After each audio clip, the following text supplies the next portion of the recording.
नगर में एक बड़े ही सुप्रसिद्ध और श्रेष्ठ विद्वान ब्राह्मण रहते थे। उनके श्रेष्ठ आचरण से दरबार में उनका बड़ा मान सम्मान किया जाता था। पंडित जी का स्वभाव था कि वे बिना समझे बुझे किसी कार्य में हाथ नहीं डालते थे और जिस बात को मुख से एक बार कह देते उसको प्राणपण से पालन करते थे।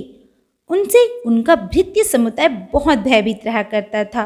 एक दिन ऐसी घटना घटी कि जब पंडित जी चौके में बैठकर भोजन कर रहे थे, उनकी थाली में परोसे भोजन में एक बाल निकल आया, जिस कारण पंडित जी को बड़ा गुस्सा आया।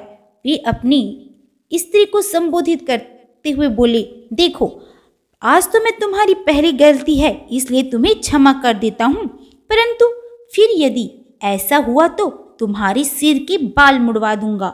हरी इच्छा भावी बलवान। यद्यपि बेचारी स्त्री अपनी स्वामी का जिद स्वभाव समझकर बराबर भयभीत रहा करती थी और भोजन बनाने व परोसने के समय अपने बालों को खूब संभालकर बांधे रहती थी ताकि बाल भोजन पर ना पड़े, परंतु होने को कौन रोक सकता है, वो तो होकर ही रहता है। कुछ दिनों बाद जब पंडित जी फिर भोजन करने बैठे तो उनके भोजन में एक बाल निकला। पंडित जी बहुत नाराज हुए और अपनी स्त्री के बाल मुड़वा लेने के लिए नाई को बुलवाया। अपनी स्वामी को इस प्रकार क्रोधित देखकर स्त्री ने भीतर से किवाड़ बंद कर लिया। पंडित जी ने 1000 डांट फटकार सुनाई, परंतु उसकी पत्नी ने किवाड़ नहीं खोला। इतना सब हो जाने पर भी पंडित जी अपनी जिद पर अड़े ही रहे।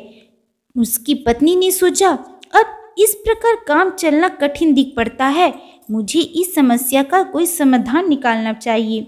उसने एक आदमी को अपनी पीहर भेजकर अपने भाइयों को सहायता के लिए बुलाया। उसके 4 भाई थे। अपनी बहन को इस प्रकार अपमानित होते सुन उन्हें अपनी बहनों पर बहुत क्रोध आया और खेद हुआ और उनके उद्धारण का उपाय सोचने लगे। इतने में उसके बड़े भाई को बीरबल से पुराना परिचय होने का स्मरण हो आया। वह तत्काल बहन की समस्या के समाधान के लिए उनसे उपाय पूछने के लिए बीरबल के घर पहुंच गए। उस समय बीरबल चारपाई पर बैठे बैठे पुस्तक पढ़ रहे थे। अपने मित्र का संदेशा सुन उसे पास बुलाकर उसका कुशल समाचार पूछा। वह अपनी बहन की दुर्दशा का सारा वृतांत बीरबल को बताया और बोला, मैं आपसे अपनी बहन की समस्या के समाधान के लिए तरकीब पूछने आया हूँ, मेरी मदद कीजिए। बीरबल बोला, तुम चारों भाई नंगे सिर होकर अपनी बहनों के घर इस ढंग से जाओ मानो कोई मर गया हो, तब तक मैं भी आ पहुँचता हूँ। उधर पंडित जी ने अपनी पत्नी के द्वार न खोलने पर क्रोधित होकर नौकरों से कहा, अभी बढ़ई को बुलाकर दरवाजे को तोड़ डालो। इसी बीच वे चारों भी नंग धड़ंग सिर खोले आ पहुँचे।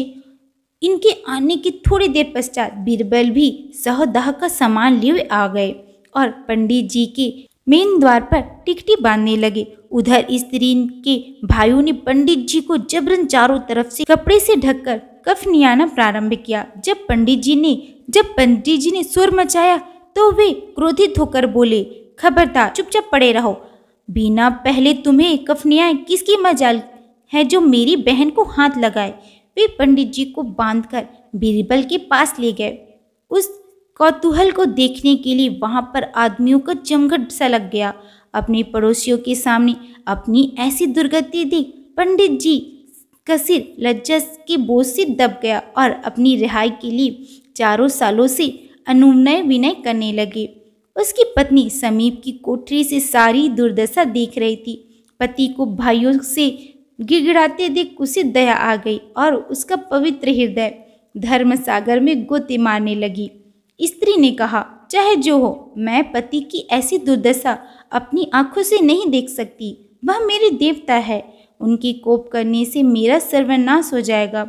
पति की हंसी कराकर कुलटाएं भले प्रसन्न हो सकती है, परंतु पति परायण नहीं। वह कपाट खोलकर बाहर आई और अपनी भाइयों से उसे छोड़ देने का आग्रह करने लगी। भाइयों को बहन के कहने पर अमल न करते देख बीरबल स्वयं उनसे क्षमा प्रार्थी हुआ और उसके पति को छोड़ देने की आज्ञा दी। पंडित जी छोड़ दिए गए।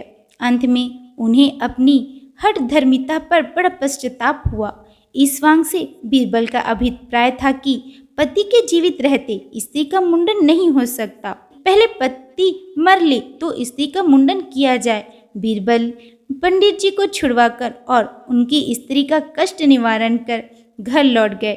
चारों भाई अपनी बहन के घर मेहमान नवाजी कराने के लिए रुके रहे। धन्य हमारी उन भारत की ललनाओं को जो खुद पर कठिन संकट उठाकर भी पतिव्रत धर्म की रक्षा करती है।